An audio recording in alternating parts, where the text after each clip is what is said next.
What up, JP Nation? It's your boy JP, and today we're going to be reacting to Nonstop Sports Larry Bird Most Savage Moments. I can't wait to see what type of savage moments Larry Bird had in his career. Let's get to the video. A part of the reason why Larry Bird was called legend was his brilliance as a basketball player. And the other part, his legendary and vicious trash-talking skills. Bird was a killer on the court. Yes, he had a foul mouth, and he wasn't afraid of anybody. Nope. This explosive combination gave birth to some of the most ruthless trash-talking stories in NBA history. So here are the 10 best Larry Bird savage moments. Here we go. 1988 three-point shooting contest. Oh yeah, the famous. The three-point shot in the NBA was first introduced in the 1979 NBA season, Larry's rookie year. 7 years later, at the 1986 All-Star Weekend in Dallas, the NBA brought the first official three-point shooting contest to the scene. Larry won it, and repeated next year at the All-Star Game in Seattle. In 1988, he was going for a three-peat in Chicago. Before the start of the contest, Bird entered the locker room, did not speak a word to the other competitors, and just took a good look at them. He finally said, "I'm just looking which one of you is going to come in second." Silence, because they all knew what kind of a shooter Bird was. Of course, Larry would go on to win again. He was just the best shooter to be so confident and just tell everybody that you're winning the contest and ask who's coming in second place. Total confidence, knowing that you are going to win. Like, you are going to win. And nobody can respond back. Oh, Jesus. Like, oh, my God. If I was a player, man, and I see Larry Bird walking in, hey, man, you can have it, man. You can have it, man. Somebody got to fight for that second spot. Larry Bird's winning this thing now. Damn. Come on, Larry. Damn. In the world. He won without taking off his tracksuit, famously raising his hand while the contest-clinching three was still in the air. Damn. Response to Craig Hodges. Craig Hodges was one of the best shooters in the 80s. Yes, he was. He competed in the three-point shooting contest with Larry each time Bird was participating. Larry won 3 times. Craig finished second twice. Hodges finally took home the title of the best three-point shooter at the All-Star Weekend in 1989. Nice. Reporters asked him if the main reason for his victory was Bird's injury and non-participation. Craig said, "Larry knows where he can find me." And Bird replied, "I know where. At the end of the Chicago Bulls bench." Damn. Larry Bird was in the prime of his basketball brilliance in the 85-86 season. He led the Celtics to the title. They lost only 1 game at home throughout the season and the playoffs, setting an NBA record with 50-1. The Portland Trail Blazers were the only team to defeat the Celtics at home in December, so they were a good bet to win in front of their crowd in February. Well, Before the game, squad. Bird surprised his teammates and journalists by saying that he would shoot all his shots with his left hand, except long jumpers. This was the last game of a long road trip. Larry would always find new motivations and challenges to get through the monotonous grind of the regular season. In the game against Portland, he'd go on to have one of the most memorable games of his career. He hit a shot to send the game to overtime, and then hit a game winner in the OT. Bird finished the game with 47 points, 14 rebounds, and 11 assists. Damn. He scored 22 points with his left hand out Damn. of sheer boredom and fun, which tells you how insanely good and confident this guy was. Damn. White guy's guardian. Larry is not white. Larry is clear, said Bill Murray while explaining Bird's ethnicity to Michael Jordan. Larry Bird had skills for days. He was thinking the game 3 moves in advance, and his jump shot was money. He was nimble at 6'9", but he wasn't by any means an athletic player. No. Bird suffered from WMCJ syndrome, which stands for white men can't jump, and he was aware of it. On one occasion, he called basketball a black man's game due to the natural ability and athleticism of African-American players. Because of that, he hated when the opposing teams would defend him with another white guy. He said that it was disrespectful to his greatness because he was dropping 30 and 40 on the most athletic players in the league. So if you put an unathletic white guy on him, that's barbecue chicken right there. The trainers laughed. The highest scoring game in Larry Bird's career came in the 1986 season, in a game against Dominique Wilkins and the Atlanta Hawks. At the beginning of the first quarter, it was obvious that Larry is in the zone. He'd hit everything he threw to the basket, with the announcers repeatedly saying they were watching the greatest shooting exhibition in basketball history. Bird scored 60 on 61% shooting and 15 of 16 on free throw.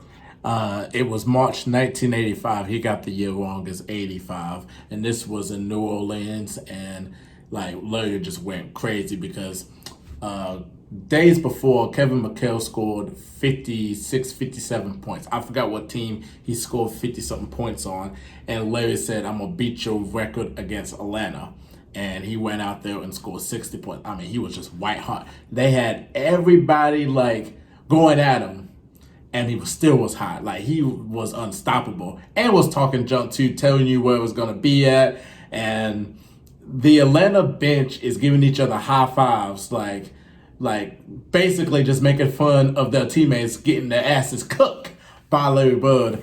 And they got fined, $10,000. And man, if you would hear Doc Rivers' story about that on the Dan Patrick Show, I mean, it was just hilarious how mad Mike Fratello was in film section, just looking at that bench. So, let's go ahead and get back into it.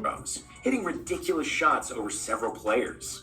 During the game, he suddenly said, in the trainer's lab, to Hawks players, which meant he would try to make a three from the corner near the opposing bench. He got the ball, hit the shot, and one Hawks player who tried to guard him tripped over and fell exactly into the trainer's lap, just like Bird predicted. The Hawks bench was so amazed that they were laughing and high-fiving each other, totally perplexed by Bird's brilliance. After that, they were fined by their coach, Mike Fratello, for cheering on the opposing player, tormenting Dennis Rodman.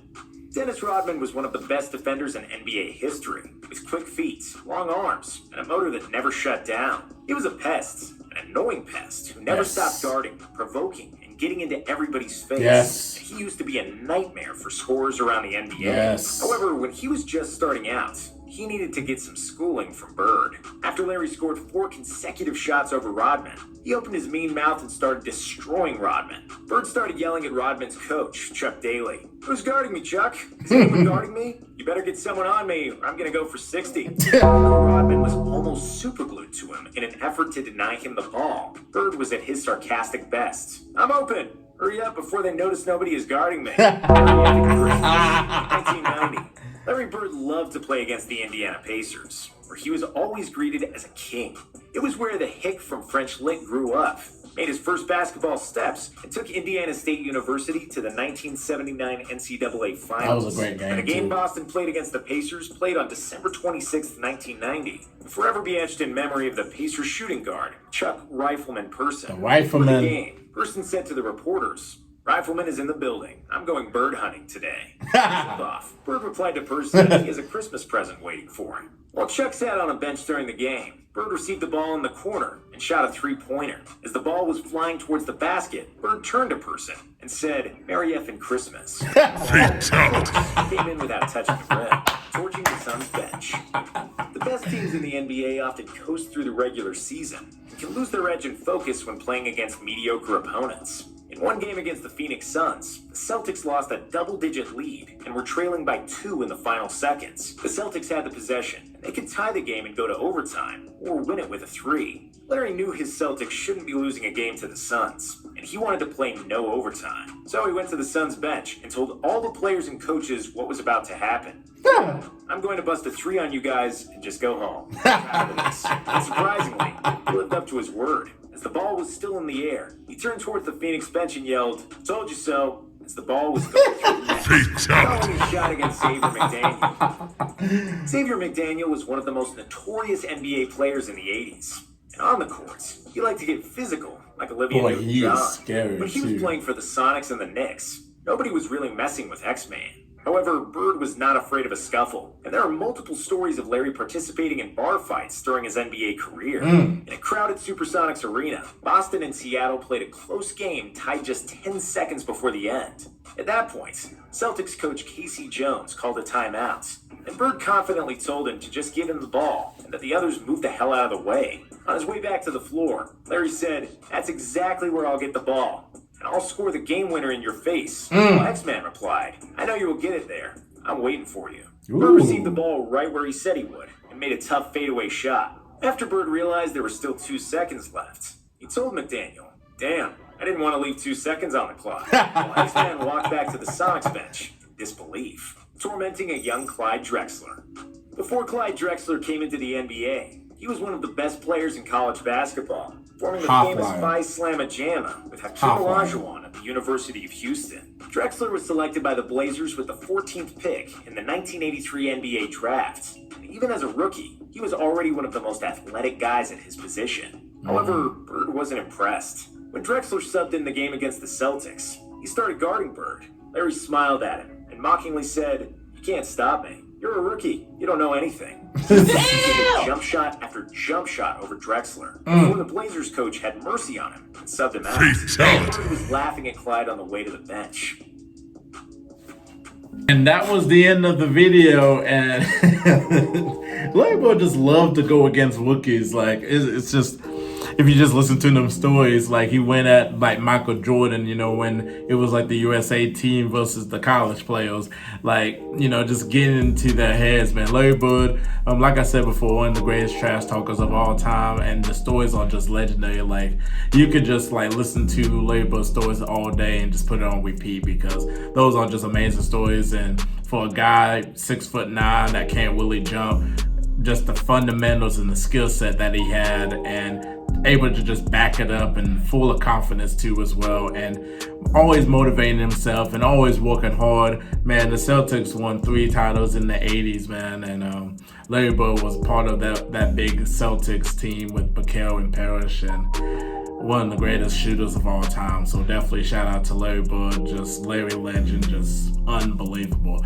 But definitely comment down below and tell me your favorite Larry Bird story. Comment down below and let me know what you want me to react to next. If you're basketball, if you love basketball, and if you love basketball content, if you are new, please subscribe to the channel and click the notification bell. You will know when my next upload is. And I'm JP, and we'll see you later. Peace.